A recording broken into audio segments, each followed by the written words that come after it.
200 boats, over $50 million in yachts, all trapped behind a steel gate I built with my own hands. Margaret Eastwood thought she could bully a grieving widower. She called my late wife's memorial boat an eyesore, threatened to have it towed, even tried to have me arrested. What Margaret didn't know was that every single yacht in her precious Marina had to cross my easement to touch open water, including her own floating palace. So Tuesday morning, I pressed one button on my phone. Click. Gate closed. Marina access terminated. The sound of 200 diesel engines idling helplessly while their owners pounded on my fence. Pure poetry. What would you do if some HOA Karen called your spouse's memorial an eyesore? My name's Dale Hutchinson. I'm 62, been welding steel for 40 years, and recently became something I never wanted to be, a widower. Sarah and I had 35 beautiful years together before cancer took her last spring. Our daughter Jessica lives up in Portland with the grandkids I barely see. The only thing keeping me sane? Our 1988 Grady White fishing boat, Sarah's Dream. We bought her for our 10th anniversary with money we probably shouldn't have spent. But God, the memories we made on that boat. Sarah loved sitting in the captain's chair at sunrise, coffee steaming in the cool morning air, watching the world wake up over Clearwater Marina. Every weekend now, I sit in that same chair, listening to her favorite wind chimes still hanging from the canopy. The steering wheel's worn smooth from both our hands over the years. The smell of marine diesel mixing with my morning coffee brings her back, just for a moment. Clearwater Point isn't exactly my crowd.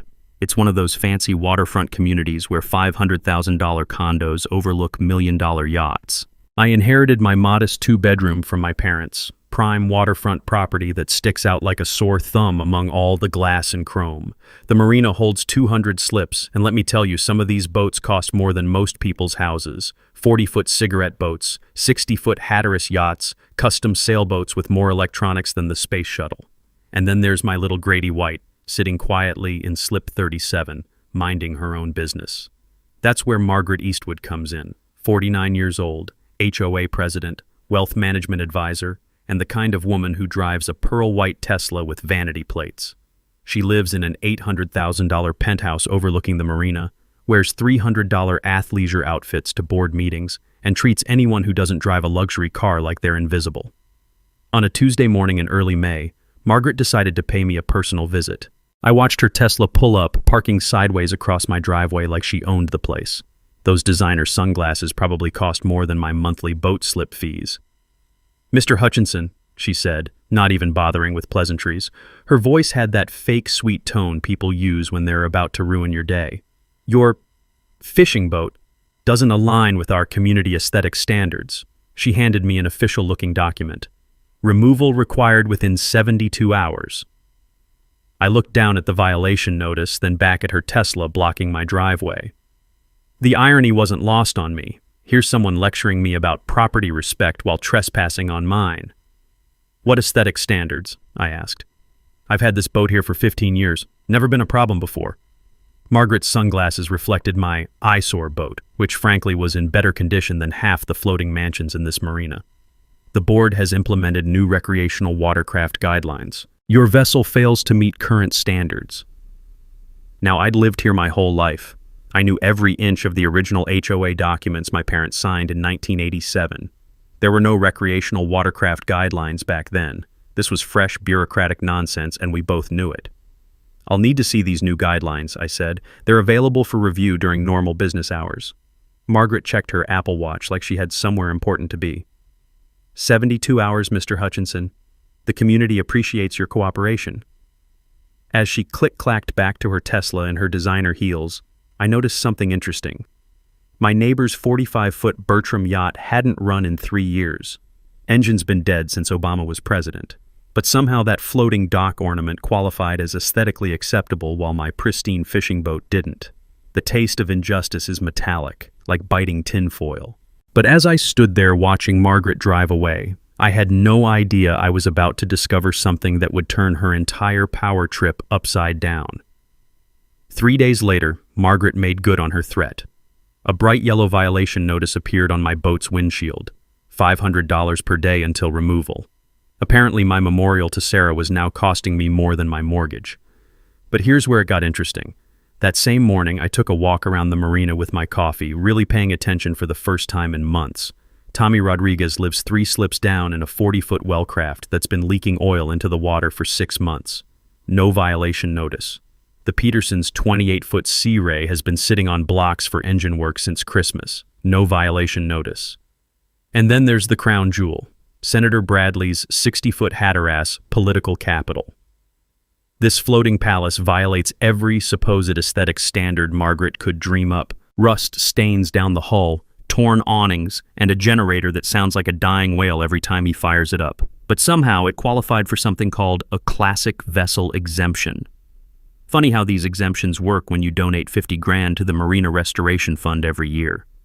I've never been one to take injustice lying down. Sarah used to say I was like a dog with a bone when something wasn't fair. So I drove down to the county courthouse that afternoon, breathing in that musty smell of old paper and fluorescent lights buzzing overhead. I need to see the original property deeds for Clearwater Point, I told the clerk. Everything from 1987. Now, here's something most people don't know about property law. Every piece of real estate has a paper trail going back decades, sometimes centuries. Easements, restrictions, mineral rights, access agreements, it's all documented in those dusty filing cabinets. I spent 4 hours going through documents that hadn't seen daylight since the Reagan administration. Property surveys, utility easements, access agreements, the whole 9 yards. And that's when I found something that made my heart skip a beat. The original marina development required water access for all 200 slips. But here's the kicker. The only legal path from the marina to the actual waterway ran through a 50-foot strip of land that belonged to exactly one property owner, my property. My parents had signed something called a permissive easement back in 1987, allowing marina traffic to cross our land to reach the water. But the really beautiful part? This wasn't a permanent easement. It was revocable at the landowner's discretion with 30 days' notice. Translation: every single boat in that marina, all 200 slips worth $50 million in floating assets, depended on my permission to reach the water, and I could revoke that permission anytime I wanted. I sat there in that courthouse chair, staring at documents that were older than my daughter, trying to process what this meant. Margaret Eastwood, HOA president and self-appointed marina dictator, had just picked a fight with the one person who could shut down her entire operation. The next morning, I called my buddy Frank, who's been doing property surveys for 30 years. Frank, I need you to walk my property lines and mark exactly where this easement runs. Sure thing, Dale. What's this about? Let's just say I'm having a boundary dispute. Frank showed up that afternoon with his GPS equipment and orange spray paint. We walked every inch of that 50-foot easement strip. And you know what we discovered? That strip of land wasn't just the pathway to the water, it was the only pathway to the water. The marina had been built assuming permanent access through my property. Without that easement, every boat in Clearwater Marina would be as useful as a car without roads. That evening, I sat in Sarah's captain chair watching the sunset paint the water gold. The same wind chimes that used to make her smile were singing in the evening breeze. And for the first time since she passed, I smiled too. Margaret thought she could bully a grieving widower into giving up his wife's memorial boat. What she didn't realize was that she'd just handed me the keys to her kingdom. I pulled out the violation notice and read it again. Removal required within 72 hours. $500 per day after that. Well, Margaret, I thought, two can play the ultimatum game. But mine's going to be a lot more expensive than yours. The sound of expensive boat engines warming up for evening cruises drifted across the water. Cigarette boats, Hatteras yachts, custom fishing vessels worth more money than I'd see in a lifetime. All of them completely dependent on crossing a strip of land that belonged to me. I went inside and pulled out Sarah's old recipe box where she kept all our important documents. Somewhere in there was my property deed. Time to read the fine print. Margaret escalated fast. By Friday morning, I had a certified letter from Weatherby, Prescott and Associates, some fancy law firm downtown. The letterhead alone probably cost more than my weekly grocery budget. Cease and desist all violations of HOA compliance regulations or face legal action seeking $50,000 in damages, attorney fees, and immediate vessel removal. $50,000.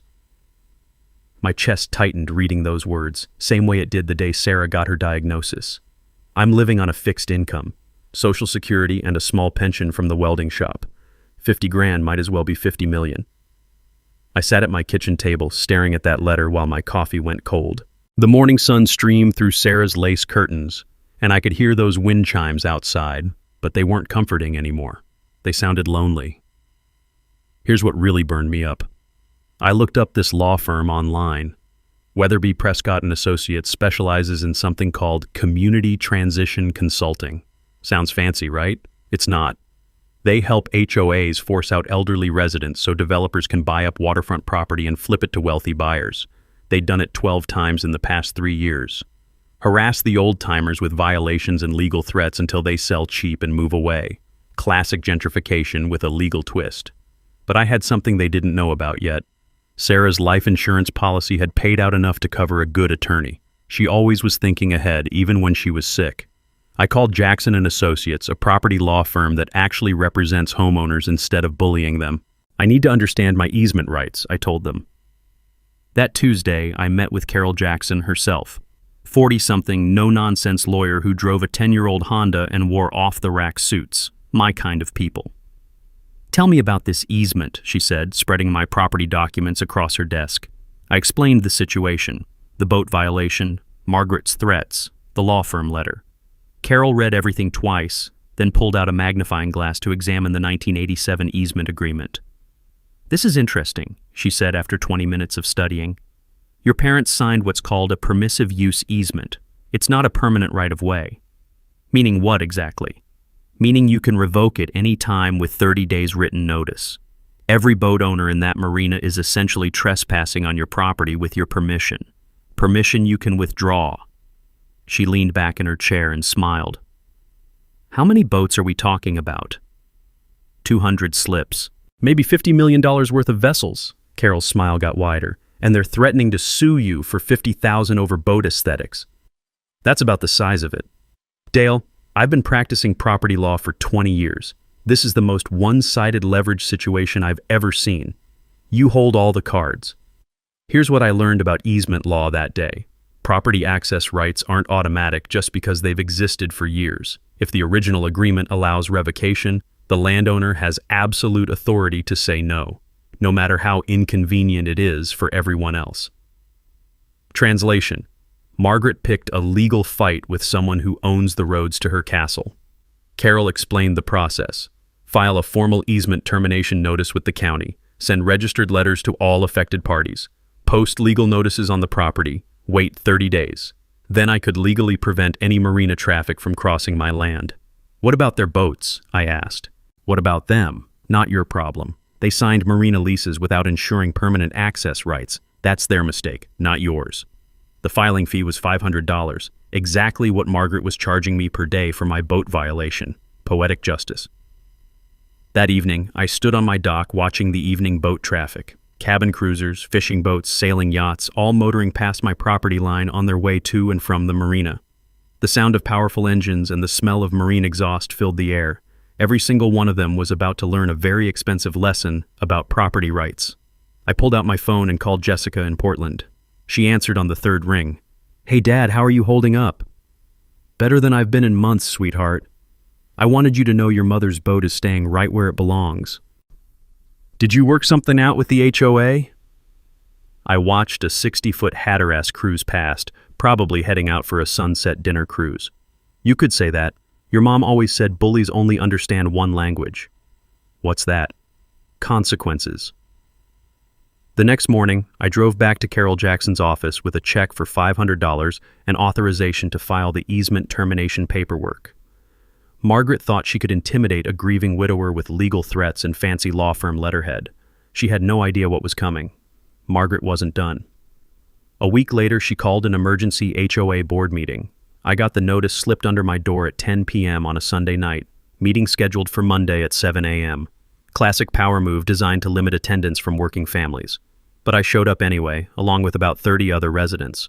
The community center smelled like industrial coffee and Margaret's expensive perfume. She sat at the head table wearing a navy blazer that probably cost more than my monthly utilities. "This emergency session addresses an immediate safety concern," Margaret announced. "We have an unsafe vessel creating liability issues for the entire community." Unsafe vessel. That's what she was calling Sarah's dream now. The motion was simple. condemn Dale Hutchinson's boat as a safety hazard and authorize immediate removal using community funds. $5,000 for professional towing and storage fees, to be recovered through liens against my property. In other words, they'd steal my boat and make me pay for the privilege. The vote wasn't even close. 15 wealthy yacht owners versus 3 working-class boat owners and a handful of residents who didn't care either way. Margaret had stacked the deck perfectly. But here's what she didn't know. I'd spent the past week doing homework, not just on easement law, but on marina finances. Turns out the Clearwater Marina Association had some very interesting revenue streams.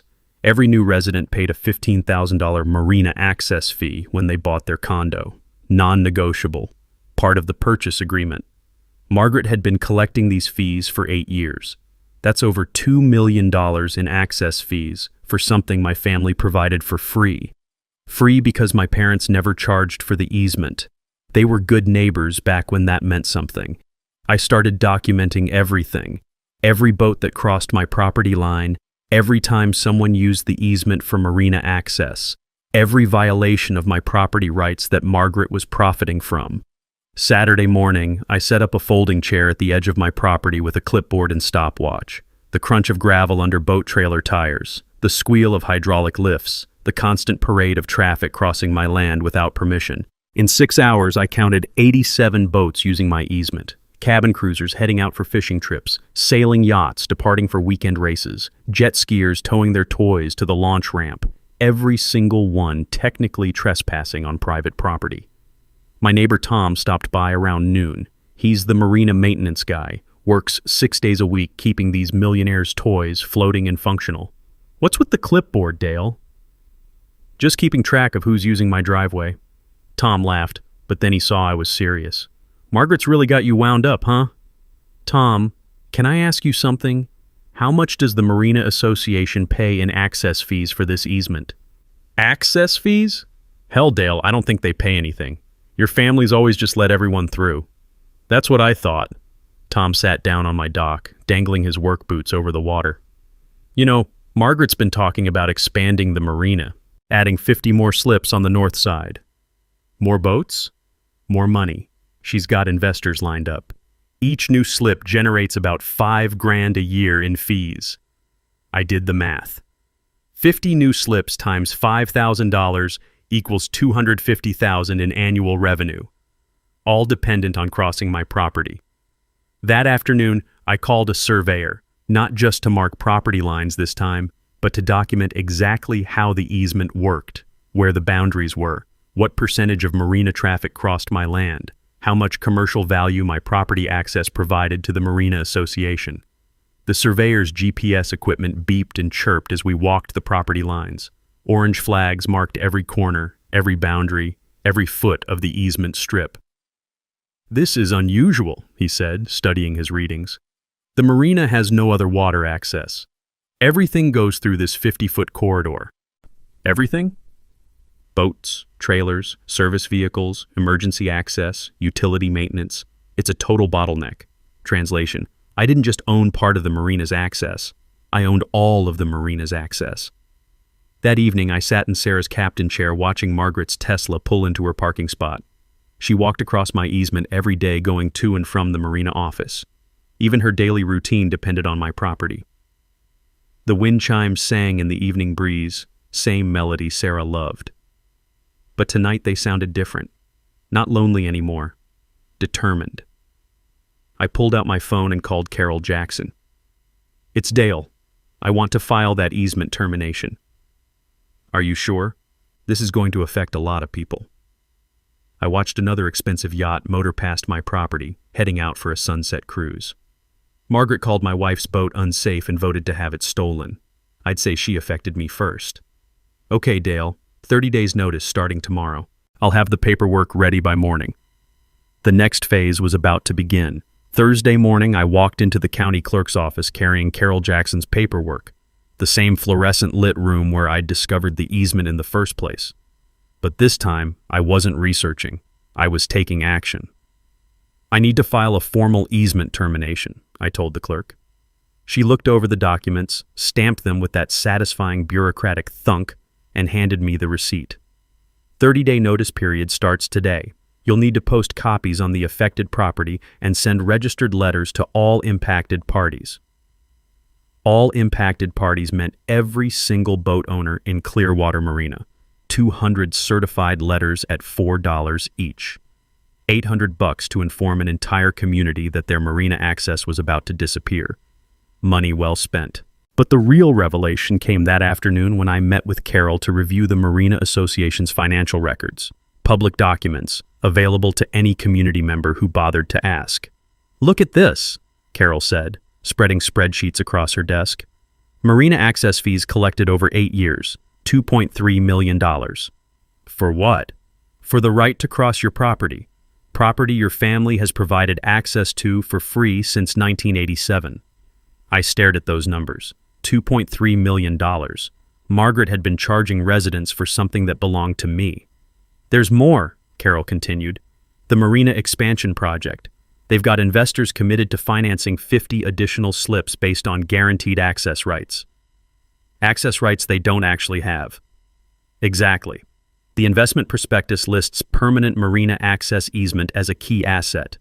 But your easement is revocable, has been from day one. The financial impact was staggering. Without guaranteed access, the marina expansion would collapse. Existing slips would lose significant value. Property values throughout Clearwater Point would crash.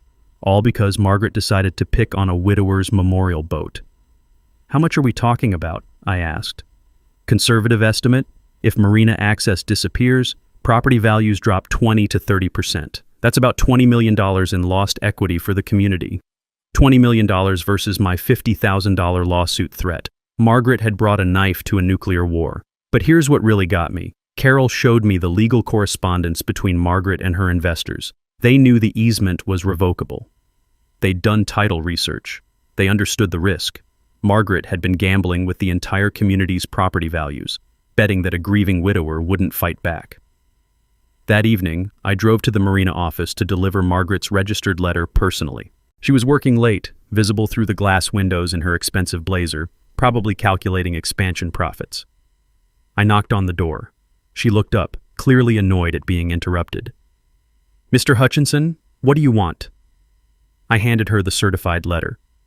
"Easement termination notice, 30 days. Margaret opened the envelope and read the first paragraph. Her face went from annoyance to confusion to pure panic in about 15 seconds. "You can't do this." "Actually, I can.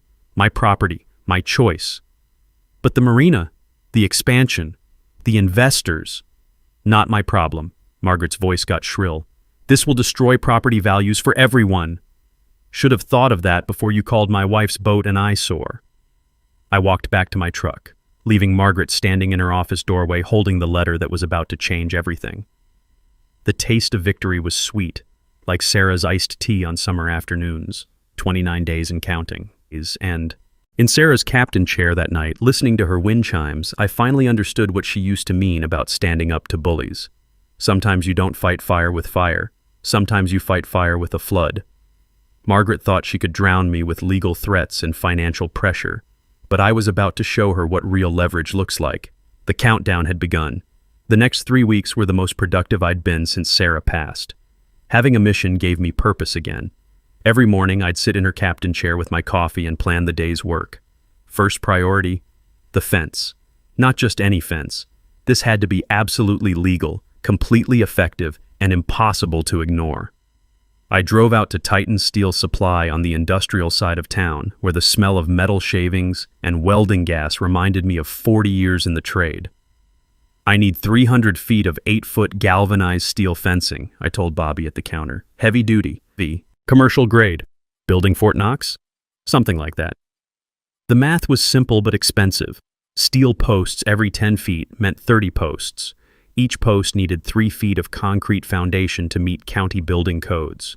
Add the remote-controlled sliding gate, security cameras, and solar power system for off-grid operation. Total cost, $12,000. Exactly what Margaret's $50,000 lawsuit would have cost me in attorney fees. The legal strategy was Carol Jackson's masterpiece. She filed the easement termination through every proper channel: county records, state property database, federal waterway access registry. documentation so thorough that no lawyer could challenge the process. But here's the beautiful part. We scheduled the fence installation for Memorial Day weekend. Most of the wealthy boat owners would be away at their vacation homes in the Hamptons or Martha's Vineyard. They'd return Tuesday to find their $50 million Marina collection trapped behind a steel wall. The timeline was military precise. Saturday, dig post holes and pour concrete. Sunday, install posts and panels. Monday, electrical work for the gate system. Tuesday morning, activate the gate and watch the chaos unfold. I recruited help from people Margaret had been treating like servants for years. Tommy Rodriguez, whose leaking boat never got a violation notice because he fixes everyone's engines for cheap. Bill Santos, who runs the Marina fuel dock and knows every boat owner's financial situation. Pete Morrison, retired electrician who'd volunteered to maintain the community dock lighting until Margaret cut his budget. Working-class guys who understood what it meant to be pushed around by someone with money and lawyers. "You really gonna lock out the whole marina?" Tommy asked Saturday morning as we mixed concrete for the fence posts. 30 days notice, just like the law requires. Same as they gave me for my boat. Tommy smiled as he poured concrete around a steel post. Man, Margaret's gonna lose her mind. The technical details mattered. Each post had to be exactly aligned, perfectly plumb, and set in concrete according to county specifications. The gate system required buried electrical cables, solar panels for power, and remote control capability. I'd learned a few things about electronic gate systems over the years. The key is redundancy. Primary power from solar panels, battery backup for cloudy days, manual override for emergencies, and most importantly, remote operation from inside my house. Pete Morrison handled the electrical work like a surgeon. "This gate's going to be bulletproof," he said, connecting the final control wires. "Tamper-proof locks, motion sensors, security cameras. Nobody's getting through without your permission." The financial calculations kept me motivated. Carol had shown me exactly how much the marina generated in revenue per month. Slip fees, fuel sales, maintenance contracts, access fees, about $80,000 monthly, all dependent on crossing my 50-foot strip of land. My leverage calculation was simple. Charge $100 per month per boat for easement access. 200 boats times $100 equals $20,000 monthly, more than enough to cover my legal costs and provide Sarah's memorial boat with the protection it deserved. But the real plan wasn't about money. It was about respect. Sunday evening, with the fence nearly complete, I got a call from Jessica in Portland. "Dad, are you sure about this? It sounds pretty extreme. Your mother always said bullies don't understand anything but strength. But all those boat owners..." "Jessica, they sat in that room and voted to steal your mom's boat. They could have stood up to Margaret, but they chose the easy path. Sometimes consequences are the only teacher that works." Monday night, I did the final system test. Solar panels charged, batteries full, gate mechanism smooth and quiet, security cameras recording in high definition, remote control app working perfectly on my phone. Tom Martinez stopped by around sunset. "This is really happening?" 8 a.m. tomorrow. Gate closes, marina's closed for business." Tom grinned. "Wish I could see Margaret's face." "Oh, you will. I installed cameras for that exact reason." That night, I sat in Sarah's captain chair one last time before everything changed. The marina was busy with Memorial Day traffic. Boats coming and going, owners preparing for the summer season. The sound of expensive engines and the smell of marine fuel filled the evening air. Tomorrow, it would be silent. I raised my coffee mug toward her wind chimes. "This one's for you, sweetheart." 24 hours until Margaret learned what real consequences look like. Margaret found out about the fence on Monday afternoon. I was putting the finishing touches on the gate electronics when her Tesla came screeching into my driveway, gravel spraying everywhere. She jumped out wearing what looked like a tennis outfit that cost more than my monthly Social Security check. The look on her face was priceless. Pure panic mixed with that entitled rage rich people get when the universe doesn't cooperate. "What the hell is this?" she demanded, gesturing at 300 feet of steel fencing. "Property improvement, perfectly legal according to county building codes. You can't block marina access." "Actually, I can. It's my property." Margaret's voice climbed an octave. "This is blackmail."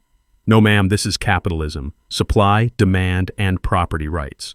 She started pacing back and forth like a caged animal, her tennis shoes crunching on my gravel driveway.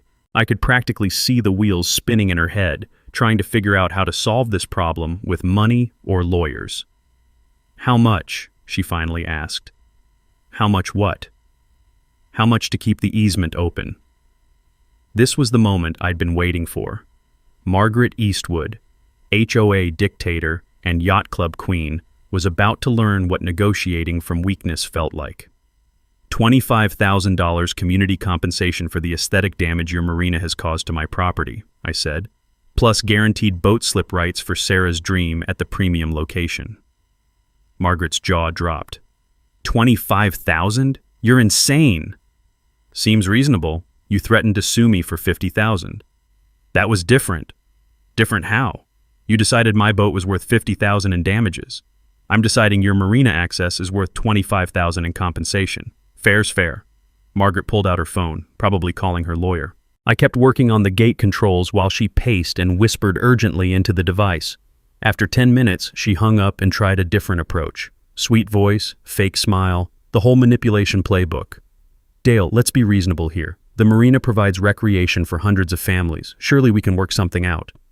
We already worked something out. 30 days notice, properly filed, completely legal. But think about the community impact. I did think about it. Right about the time you called my wife's memorial boat unsafe and voted to have it stolen. Margaret's fake smile cracked. This is about more than one boat. You're right. It's about respect, something you never learned. That evening, the phone calls started. First the Marina Association president, then 3 different yacht club members, then a guy who claimed to represent concerned community stakeholders. Everyone wanted to negotiate, to find a compromise to make this problem go away. I had the same answer for all of them. Talk to Margaret, she created this situation. But the really interesting call came from Tom Martinez around 9 p.m. "Dale, you need to know something. Margaret's been meeting with county inspectors all day." "What kind of inspectors?" "Building code, zoning compliance, environmental impact. She's trying to find violations to stop your fence." I wasn't surprised.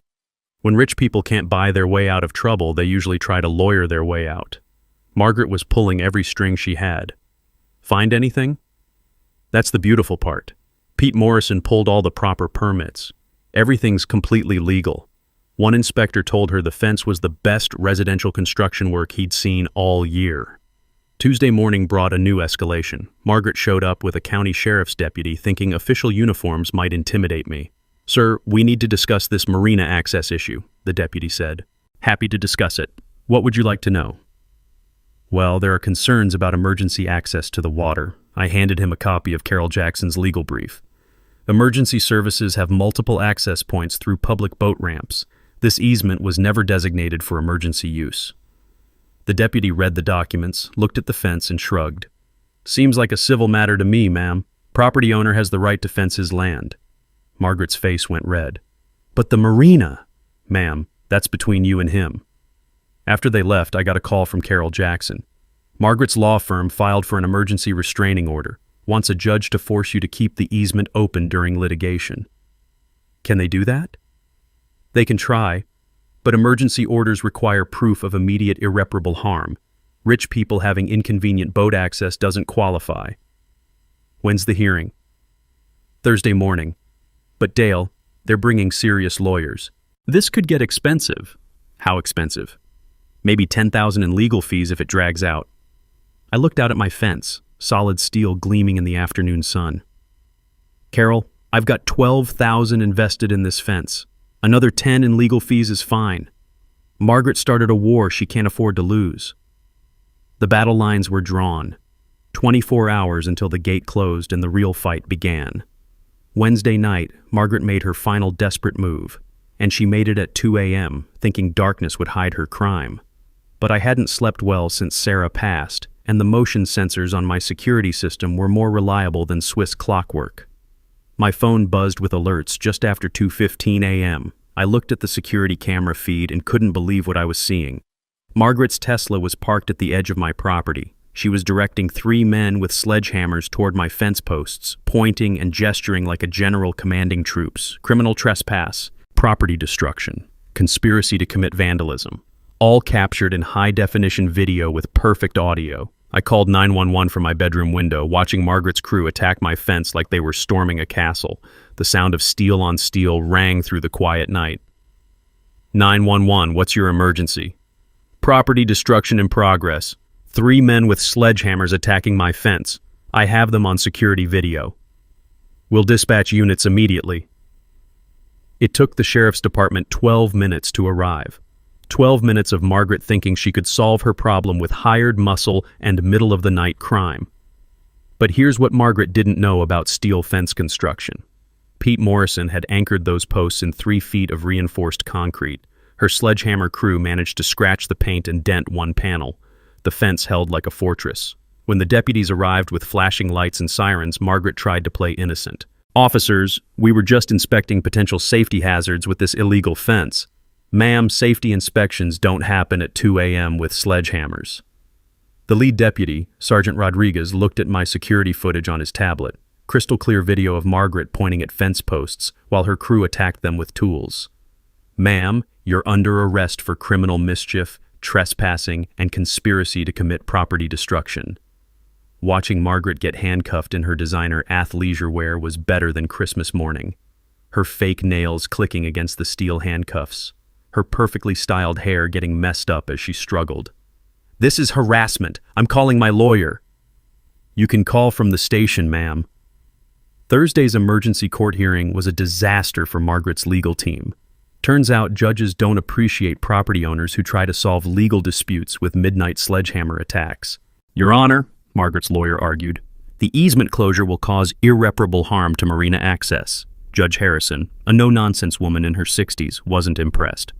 Counselor, your client was arrested last night for attempting to destroy the fence with hired vandals. Are you seriously asking this court to reward criminal behavior? That was a misunderstanding, Your Honor. A misunderstanding caught on security video. Judge Harrison held up still frames from my cameras. Mr. Hutchinson, has your client offered any compensation for this attempted property destruction? Carol Jackson stood up. No, Your Honor. In fact, the defendant has refused to pay for fence repairs and has threatened additional legal action. Motion denied. Mr. Hutchinson has absolute right to control access to his property. If the Marina Association wants easement access, they can negotiate compensation like any other business arrangement. Margaret's insurance company dropped her that afternoon. Turns out, intentional property destruction voids liability coverage. Her criminal charges meant personal financial responsibility for any damages or lawsuits. The phone calls that evening were desperate. Marina Association board members, yacht club officers, even the mayor's office. Everyone suddenly wanted to negotiate. But I had one answer. The gate closes tomorrow morning as scheduled. Anyone wanting access after that can submit written proposals through my attorney. Tom Martinez stopped by around sunset with inside information from the Marina office. Margaret's in full panic mode, he said. She's been calling investors all day, trying to explain why the expansion project is collapsing. What are they saying? They want their deposits back. $2 million in development funding gone. The Marina Association doesn't have that kind of cash. Bankruptcy? Unless they can get easement access restored fast. And word's getting out about Margaret's arrest. The yacht club's talking about removing her from all leadership positions. That night, I did final checks on the fence and gate system. Solar panels charged, batteries full, cameras recording, remote control tested and ready. Everything perfect. I sat in Sarah's captain chair one last time before the Marina went silent. The evening boat traffic was lighter than usual. Word had spread about tomorrow's deadline. Smart owners were getting their boats out before the gate closed. The wind chimes sang their gentle song, same melody that brought Sarah peace during her final months. Tomorrow would bring chaos, confrontation, and consequences. But tonight, everything was calm. I raised my coffee mug toward the Marina lights reflecting on the water. Sarah, justice is coming, just like you always said it would. 8 hours until Margaret's world changed forever. Tuesday morning, May 30th, 8 a.m. sharp. I sat in my kitchen with coffee and Sarah's old recipe box, watching the security cameras on my tablet. 57 boat owners were returning from Memorial Day weekend, expecting normal Marina access. Instead, they found 300 feet of 8-foot steel fence with a locked gate and a large sign. Private property, easement terminated, no Marina access. I pressed the app on my phone. The remote gate mechanism engaged with a satisfying mechanical thunk. Locked tight. Game over. The first car arrived at 8:15 a.m., a silver BMW towing a 28-foot contender. The driver got out, walked to the gate, pulled on the handle. Nothing. He read the sign, pulled out his phone, started making calls. By 8:45, there were 37 vehicles backed up on Marina Drive. Boat trailers, RVs towing jet skis, luxury cars full of families returning from weekend trips. The smell of boat exhaust mixed with frustrated voices carried across the water. At 9:20, Margaret arrived in her Tesla, still wearing yesterday's clothes and looking like she hadn't slept. She marched to the gate and started yanking on it like a woman possessed. "Dale!" she screamed toward my house. "Open this gate right now!" I finished my coffee, walked outside, and stood on my deck where everyone could see me. About 50 people had gathered by then, all staring at the fence that separated them from $50 million worth of trapped boats. "Morning, Margaret. Beautiful day, isn't it?" "You can't do this. It's illegal." "Actually, it's completely legal. Filed all the proper paperwork, followed every regulation. Carol Jackson made sure of that." Margaret's voice cracked with desperation. "But our boats, the Marina." "Not my problem. You had 30 days to negotiate." That's when Channel 7 News arrived, then Channel 12, then a reporter from the Tribune with a photographer. Word about a $50 million Marina shutdown spreads fast in a waterfront community.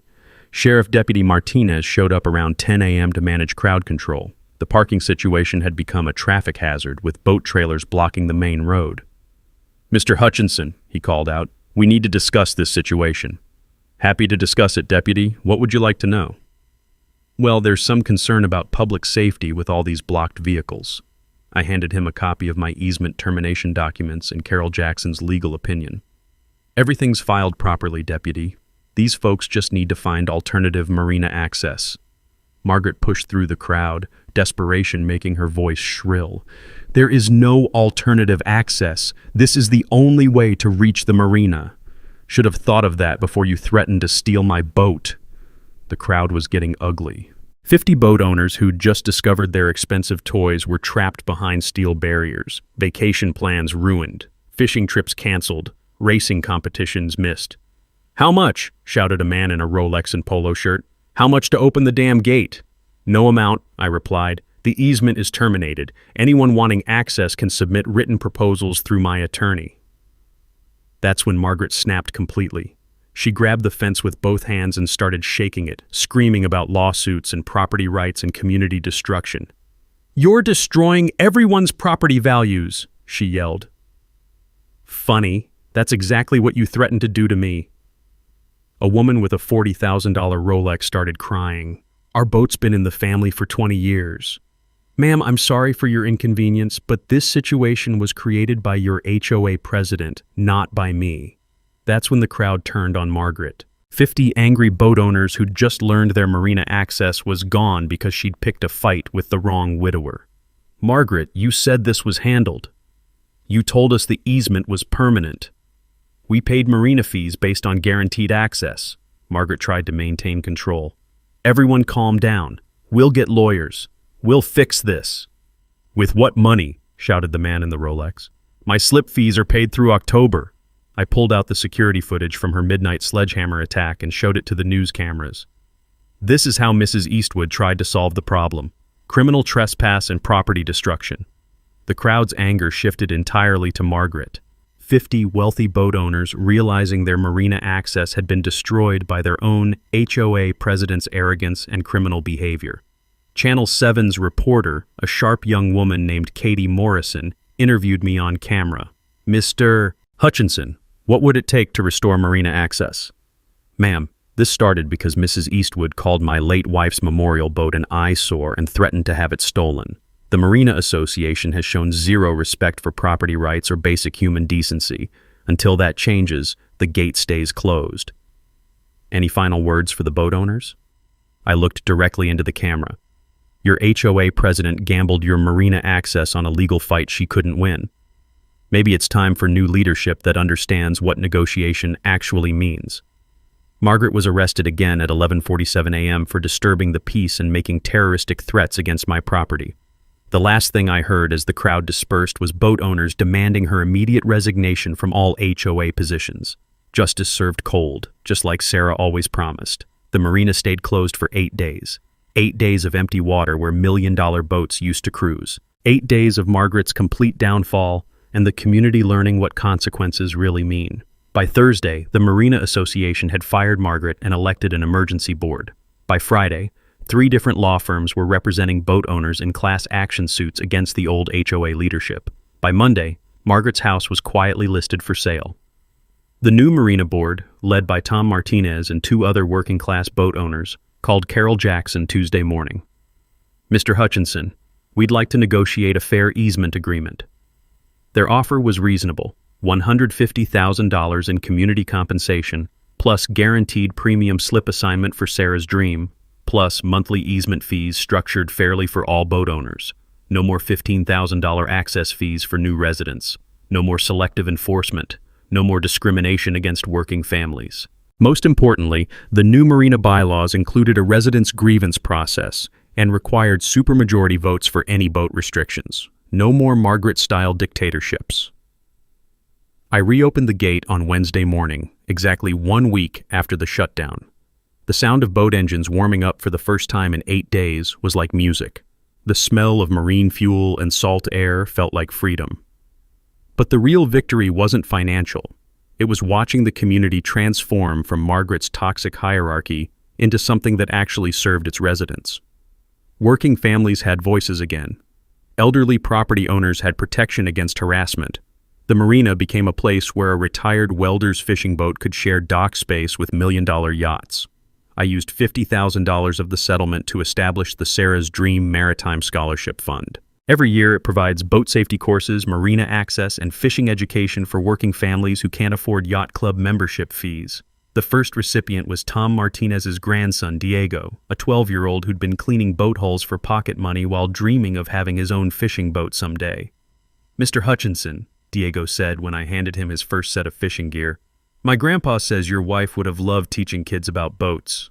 Standing on the dock where Sarah and I spent so many sunrise mornings, watching this kid's eyes light up with the same wonder she'd always felt on the water, I knew we'd done something good. Something that honored her memory while protecting other families from bullies like Margaret. The marina expansion project died when the investors pulled out, but the community didn't need it anyway. The existing slips were more than adequate once they stopped being used as weapons for discrimination. Margaret eventually pleaded guilty to misdemeanor property destruction and paid for fence repairs. Her criminal record made HOA leadership positions impossible, which was fine with everyone. Last I heard, she'd moved to a high-rise condo in the city where someone else handles community management. Every Saturday morning now, I start the day in Sarah's captain chair with my coffee, listening to her wind chimes sing in the morning breeze. But I'm not alone anymore. Diego comes by for fishing lessons. Tom stops by with marina updates, and Carol Jackson occasionally joins me for coffee and legal war stories. The annual Community on the Water Festival has become Clearwater Point's biggest event. Free boat safety classes, marine environment education, fishing tournaments for kids, and a memorial regatta honoring residents who've passed. Sarah would have loved watching working families and yacht club members sharing the same water with mutual respect instead of suspicion. But the best part is knowing that no future Margaret can terrorize grieving widowers or working families. The new community bylaws, backed by established legal precedent, protect property rights and require actual negotiation instead of ultimatums. Sometimes justice takes time, but it always arrives eventually. Speaking of justice, next week I'm sharing another story about consequences for entitled behavior. A woman tried to steal my parking spot for 6 months, using her BMW to block my car whenever she felt like it. So I bought the entire parking lot and banned her car permanently. Hit subscribe if you want to hear how that turned out. And please, share your worst HOA nightmare stories in the comments. I read every single one, and your experiences help other people understand they're not alone in fighting community bullies. Sarah always said bullies only understand one language: consequences. Thanks to all of you supporting this channel, we're teaching that language one story at a time. Until next time, remember, know your rights, document everything, and never let someone else's money intimidate you into accepting injustice. Thanks for hanging out with us on HOA Stories, where the HOA Karens meet their match. If this story had you cheering or cringing, go ahead and like the video, drop a comment with your reaction, and hit subscribe so you're ready for the next wild HOA tale.